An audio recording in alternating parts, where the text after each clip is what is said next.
Welcome to a brand new episode of the 60-Second Car, the podcast that covers every single moment and every single minute of the Fast and the Furious franchise. My name is Dan, joined as always by my co-host with the most boast, Mr. Daniel.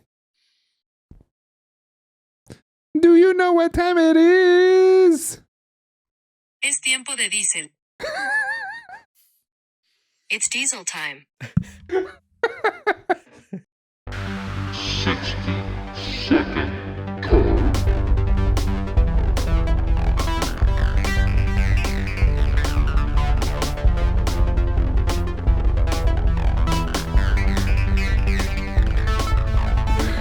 Welcome back to the 60-Second Car. I'm still laughing from Es Tiempo de Diesel.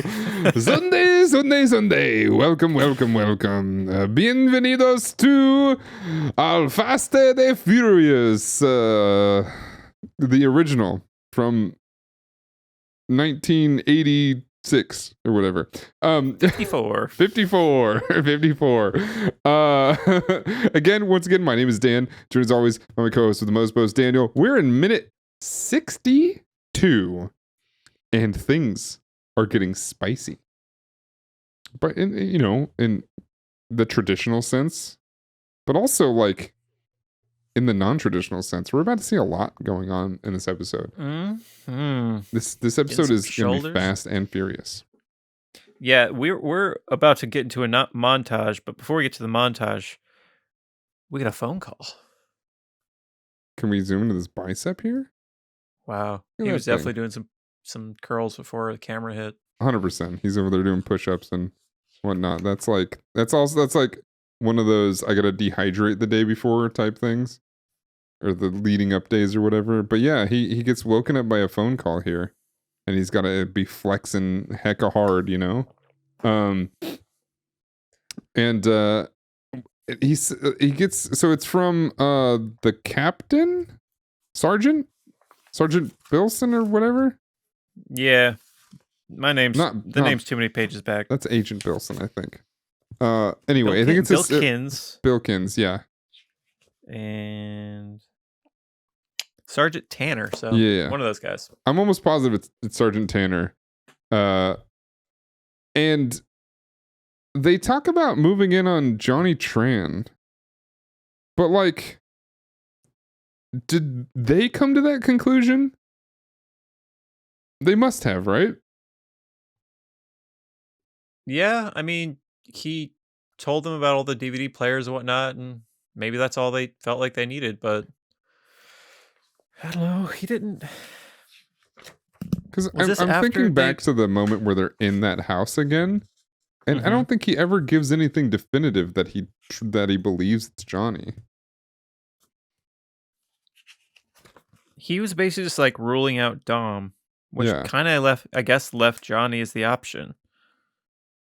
Got a bunch of Asians and Latinos hanging out or something like that. That's where that line comes from. I know it's that scene. But anyway, can we talk about what we kind of ended last episode on? We're in the back of a car shop. We're in the back of an auto parts store, and it's set up like an apartment. Like, it's got the sink, right, which is whatever, that's not abnormal. But it has a landline on a glass coffee table with a coffee cup and like a few other things. He's settled in, and this bed seems somewhat normal. I think I slept on a worse bed at that age. And they're just there in the back of this shop. Like, I have so many questions about this room. Was this room always like this? Did they make it for Brian? How long has Brian been there? That's what I'm wondering. And I've asked this before. Why didn't they put Brian anywhere else? Like, what's his backstory to where he has to live in the back of the store? Well, so here's my thing. If it's for cover reasons, right? Why does nobody in the crew bring it up? Or do they even... They must know, right? They've got to know where he lives. People have seen it. Well, do they only send Hector there to get parts because they're trying to keep a low? No, they all know who Dom is there, Yeah. so they probably go there to pick up parts. They should have seen the guy in the back with the bed. Yeah, no, like they gotta know. It's not a thing that they wouldn't know. Okay, I mean, either way, right? You don't hang out with the guy and like get to know him pretty well and have like pretty much him in your personal life without at least the question coming up of, "Hey man, where do you live?" Well, maybe with Leon being a guy that lives in his car, as I've speculated, they just don't want to. It's a touchy subject all around. Vince, you're right. Thank you. Vince, but maybe they just don't want to touch that subject. It's too hard. It's very possible.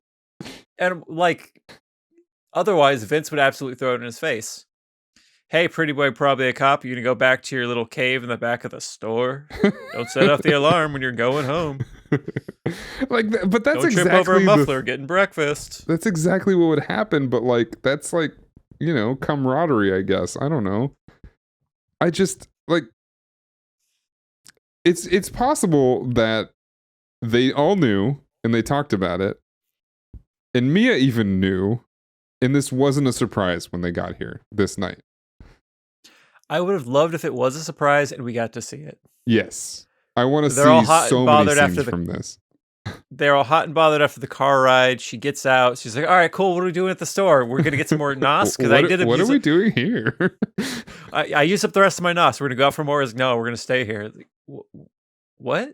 We can just stay here. Yeah, this is my place.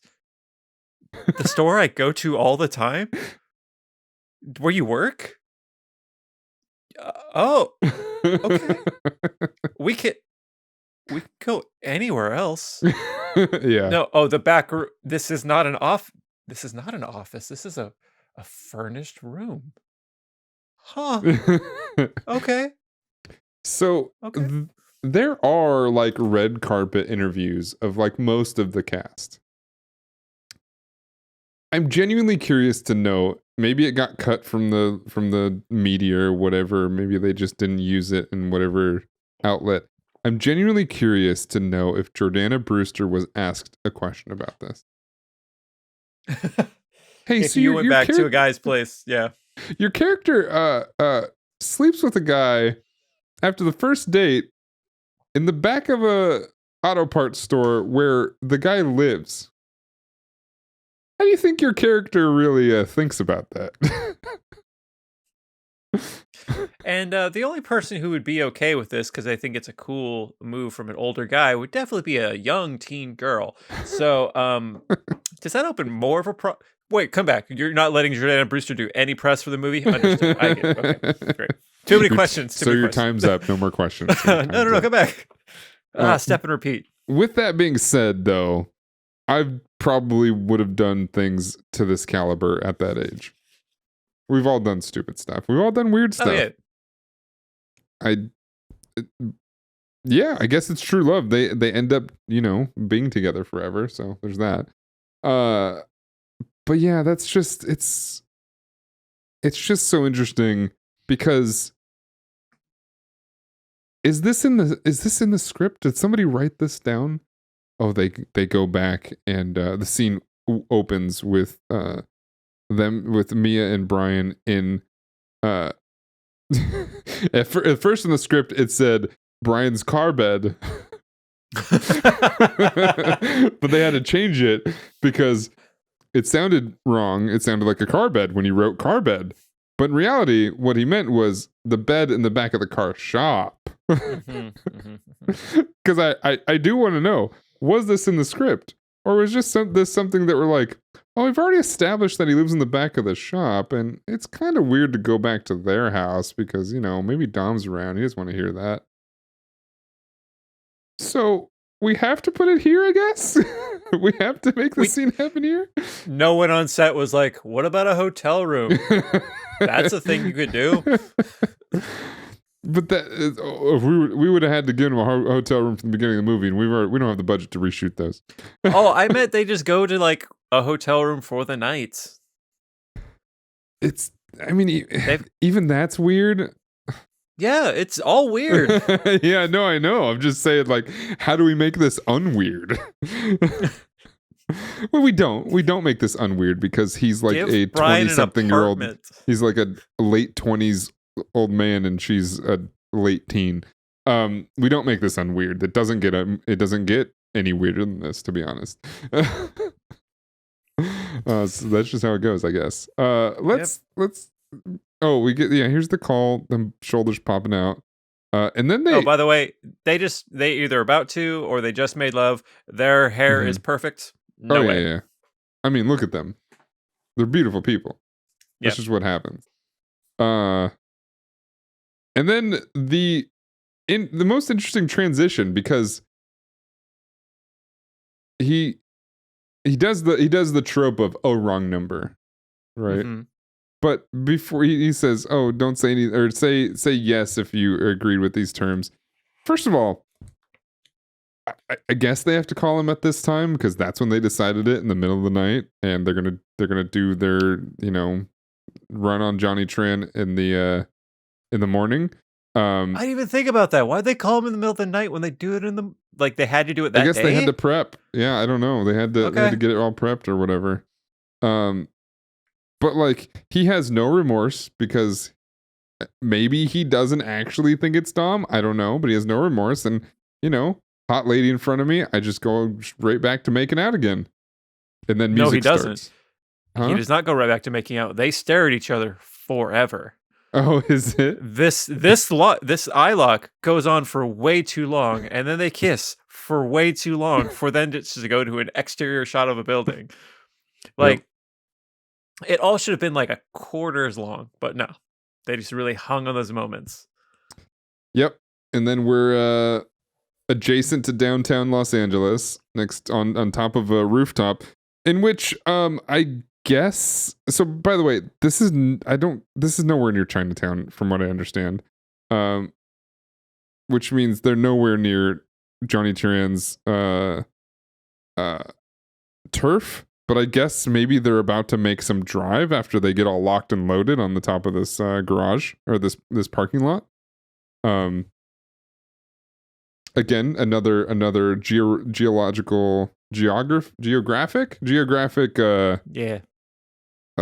mistake. I don't even want to call it a mistake. A geographic magic trick, I guess, a movie magic trick.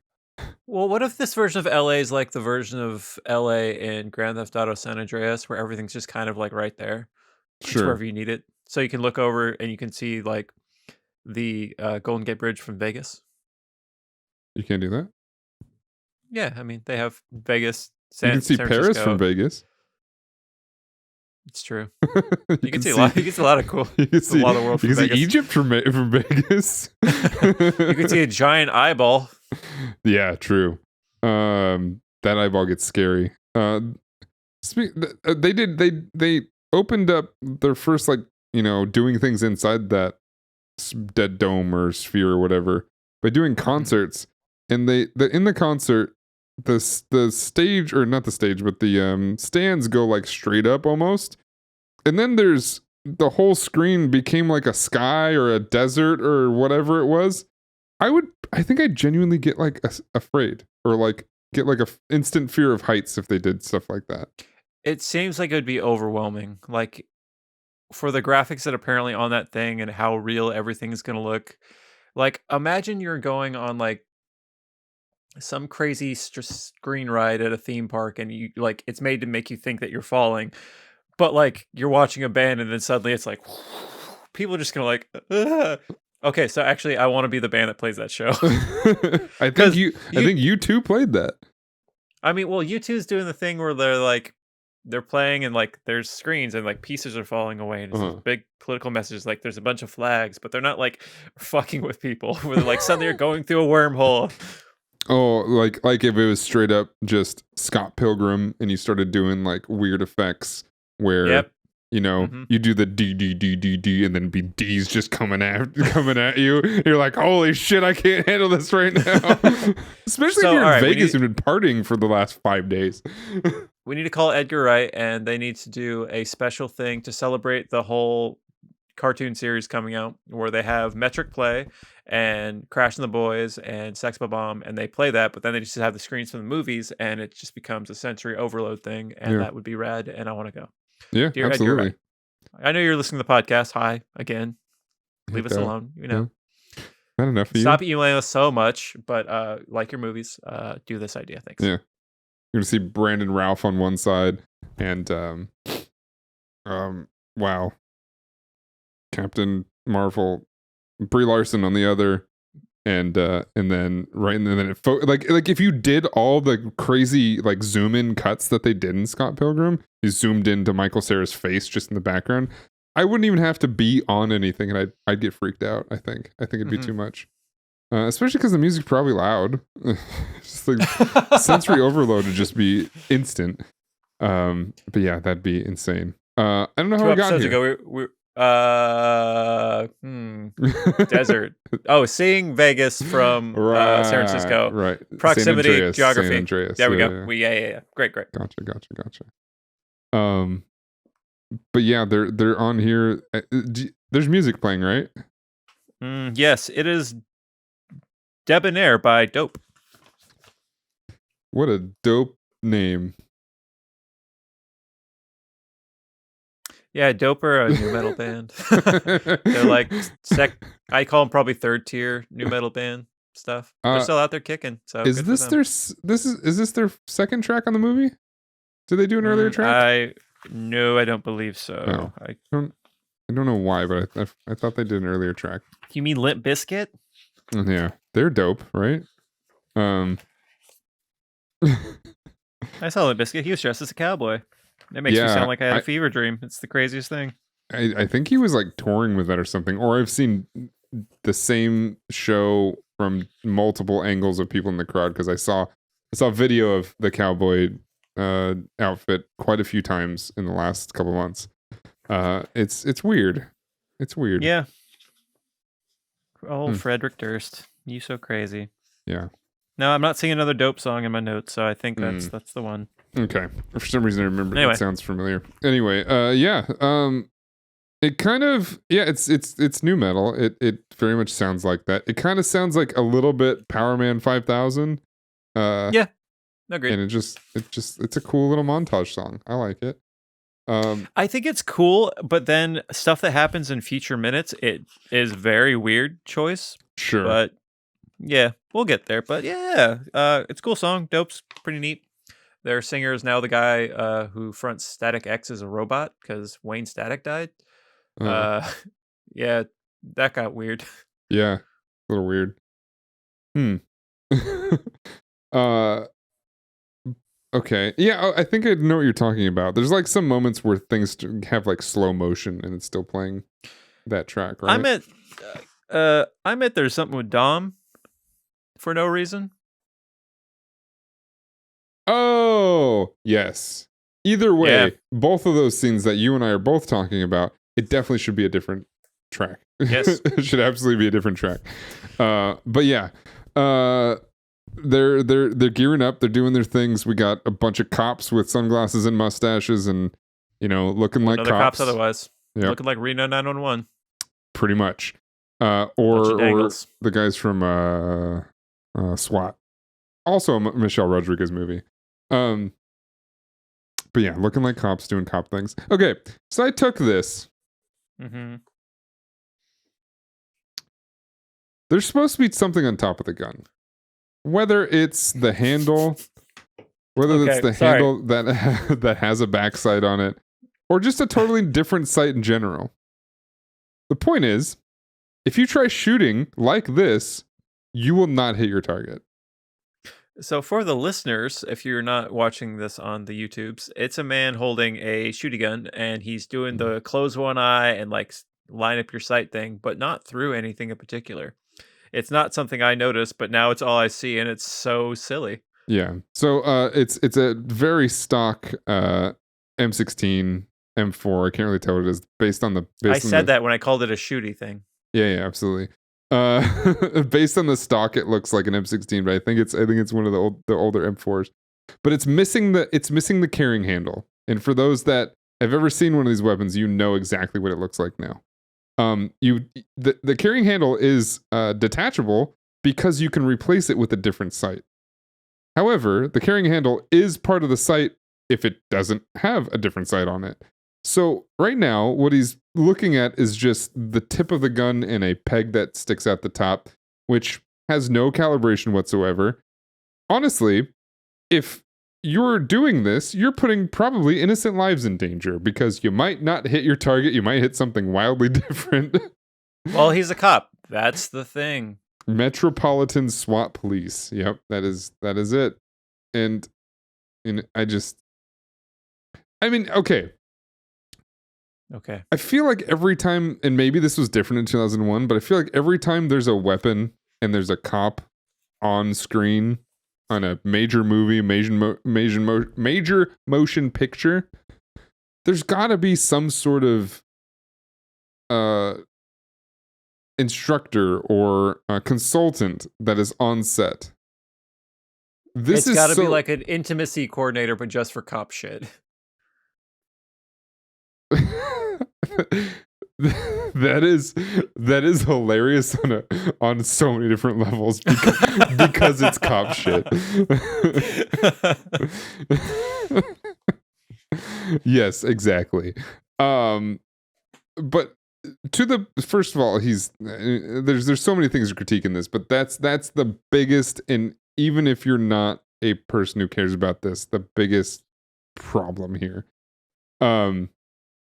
Anyway, I wanted to catch that because they got a close-up on it, which means they spent time setting this shot up and filming it.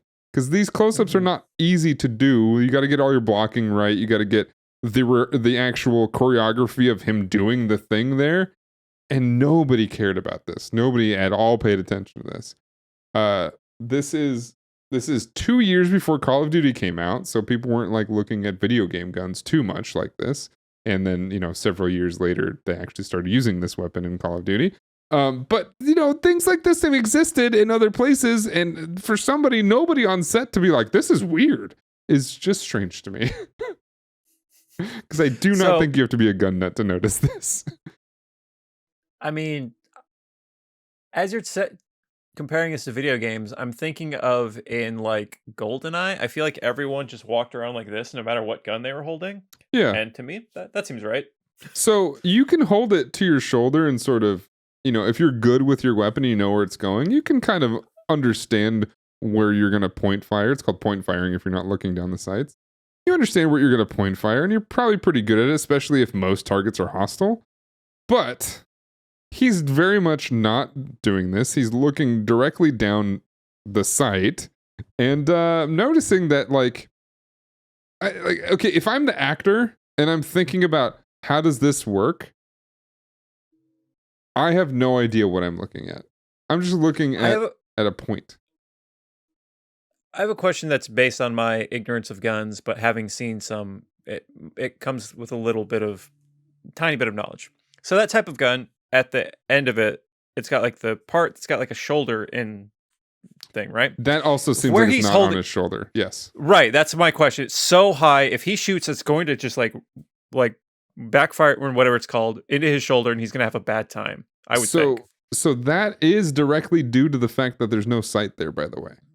He has to bring the weapon so far up his shoulder to look down the little metal piece that's there, because there's supposed to be either a sight that raises it up like an inch or two, so he's bringing it down his shoulder an inch or two, or he's using the handle, which is like 3 inches roughly, which would naturally bring the weapon down 3 inches down his shoulder. So yes, the fact that he doesn't have that sight is what's causing him to have a bad time with his shoulder. Yes, absolutely. Okay. Take this. I would take this, just this still.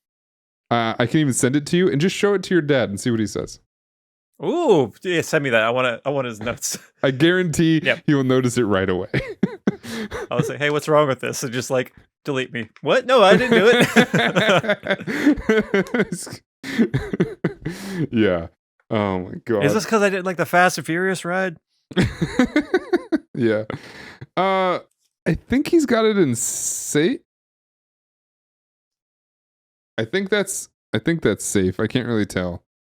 which is good. He has the safety on. Because I believe up is fire and then back might be full auto, but I don't think this weapon has full auto. But yeah, so there's that at least. This is all just weird. Anyway, I took way too long talking about this. We'll move on to the final moment in this scene. Not this scene, but this minute. The scene actually lasts probably another 2 minutes or so, right? It's a pretty hefty montage. There's a lot of stuff going on, and then it kind of peters out. But yeah, so then it's just Mia putting on a sticker, and like you said in our little break here, looking more childish than ever as a child puts a sticker on something. She looks 13, man. Kids love stickers. Kids do love stickers. When I saw this, and like eventually it's revealed like what she's doing, or like smart people know whose car this is, but I was like, why is she just putting a sticker? Why is this part of a montage? Yeah, you kind of have to pay attention. I mean, we did it as we were like breaking down minute by minute. We kind of noticed that this sticker means something, right? Mm-hmm. Like this is very much the symbolization of the like official, if you can get any more official, symbolization of Brian's in the family now. That's pretty much exactly what this is, because they're putting on the sticker that you don't see on anybody else's cars except for all the people on the team, including now Mia, because we've seen that. We've seen her car. But they're not a gang. They're not a gang. Not a gang. Nope. You did call them a team, which you're correct, but they all have matching car stickers. Mm-hmm. Yep. Decals, as the Canadians call them. Decals. Yes. Decals. Love it. Love a decal. I love the decal of that kid who pees on things. Calvine. Yeah. Calvine and Hoops. I love Hoobs. Yeah. So it's official. So yeah, I think we've seen the car before, but this is like putting the finishing touches on the. I don't remember what year it is. Sorry. Nothing. Was that Tiempo de Diesel? No, it wasn't. I just opened my phone and that happened. Sorry. No, you're fine. I don't remember what year it is, but it's obviously not brand new, because this I think came out of a junkyard. But the Toyota Supra, which this movie I think alone, even though Toyota Supras were popular amongst people who race cars and whatnot, but I think this movie helped blow the Supra up, because people after this movie went crazy every time they saw a Toyota Supra. It's a sports car. It's a race car. At least a consumer race car. And it has been popular for Toyota lovers for a long time, but it's not I don't think, and somebody in the comments can correct me, I don't think it got as much attention as it did until this movie came out. And then later the Nissan Skyline, which is my favorite car. Which Nissan Skyline I do believe has been popular for a long time too. So I could be totally wrong in saying that Supra wasn't super popular, but who knows. But yeah, we're in. This is the orange Supra. This is the Supra with the paint job and the sticker that has so many hilarious adaptations to other things that I keep sending Daniel in his Instagram DMs. Like the Toyota Prius that has this paint job and sticker job, or like the Skechers that are painted this way. Okay, you sent me those shoes, and I was like, I mean, I have Simpsons shoes, so yeah, get those shoes, man. We should get the shoes. I've seen, I don't remember what else I've sent you, but I've sent you a few things with this, and I keep seeing things with this exact paint job because it is iconic and everybody knows what it's from. It's from Family. But yeah, if you guys start looking for these or search for it, the shoes I sent you had 3 different kinds. It had this, it had the Supra, it also had Brian's Skyline, and then I think it had one other thing. Oh, it had the original Mitsubishi, the Eclipse. So yeah, Brian O'Connor Supra, Brian O'Connor Eclipse, and Brian O'Connor Skyline. It's a whole line of shoes. However, so weird. These might be fake because I don't know what shoes these are. Oh, I guess these are Nikes. Oh, these might be the Nikes that he wears in the movies. That's always possible too. I'll Oh, say the second photo looks fake. yeah, they're probably made on the Nike customized store because you can just customize things to wherever you like. I did send you one a while ago of what appears to be like a K truck. Yeah. It's like a full cube van with Brian's skyline paint on it, which is hilarious. Oh, there's a meme of the slow and the courteous. How many times have you been sent that guy that looks like Vin Diesel with the penny farthing? I've been sent it like seven I've times. seen it. I've seen Every it a time few makes me times. laugh. Yeah, I've seen it a few times. Yeah, there's some good stuff. Man, it doesn't stop. If you guys, listeners, if you want to send me memes on Instagram, you're more than welcome to. It doesn't stop. There's good ones. I've seen this one a few times. The whole scene where, hey, he was in my face. Well, I'm in your face, and then it turns to Brian, but he actually has Dom's face superimposed on his face.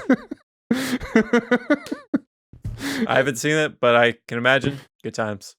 It's in your DMs. I've sent it to you. Oh, well, sorry then. I send a lot of things I probably shouldn't. I'm not that friend that sends everything. I do have a couple of those people. But I try to send relevant memes and relevant memes only. But anyway, that's the show. We've done it. I don't know why I got all Christopher Walken there. That's the show. And then now it's Don Knotts. I don't know. It goes all over the place. We've now seen the christening of these are big episodes. Last week we had I Live My Life a Quarter Mile at a Time, and now we're at the christening of Brian Supra. It's kind of big. We're getting there. Wow. And I think in like 7 episodes we have another special one. I believe it's like episode 68 or 69. Is that the episode where one of our pictures is going to be upside down? Yes. Sorry, that took me a second. There you go. All right. It is the episode where we hear race wars again. Finally. It's also so that episode, and I'll try to set it up to actually show that. In GTA 5, they've built out the exact and I'm talking about like officially in the game, I believe. They've built out the exact shrimp shop where Dom and Brian have that race wars conversation. And you can go in the game to that place and basically shoot the scene yourself, which I think is funny. But yeah. I love that people do that shit in video games. It's beautiful to me. Yeah. However, with that, thank you all so much for watching, and thank you all so much for listening, and thank you all so much for going to danotage.tv/60secondcar and checking out all of our links and everything where you can find us. I got nothing else. With that, we'll see you later. Damn it. Shit. Hold on, it's gonna be worth it, I swear. Fuck, family. Wait, do it, I'll just cut it. Why won't it work? What's it trying to do? It's supposed to be familia. It's just not working now. Oh well.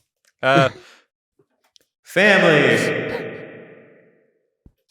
If you want to keep the struggle and not even describe it, I'm fine with that too. You struggling with the effect on was hilarious. Fuck, it just worked. I'm still recording too. I'm getting all of this in here.